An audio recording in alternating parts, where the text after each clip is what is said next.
Gariep krijgt het grootste zinnepark van Nederland. Op het Jeddere Stad komen zo'n 20.000 panelen te staan. Het is een investering van haast 10 miljoen euro.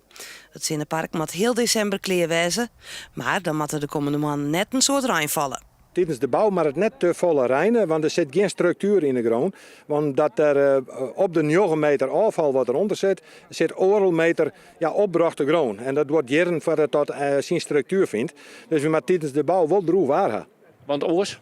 Nou, dan wordt het lastig om het park te bouwen. En dan moeten we een droege periode afwachten. Van de morgen weer de officiële start. Vrouw Holverdij is de eigenaar van de Seisbunder Groen dat de zinnepanelen op Del zet worden. Ze leidt de eerste stien van het park. Er zal stroom opwekt worden voor haast 2000 huishoudens. Het liefst in Gariep en Omkrieten. Maar dat willen we eigenlijk wel met Eneco bewerkstelligen. Dat mensen daadwerkelijk de stroom van dit park toewezen krijgen. En dat kunnen we regelen met de garanties van oorsprong die daarbij leveren worden.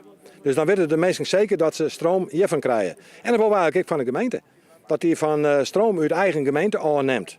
En net als jommelstroom uit van IJsland.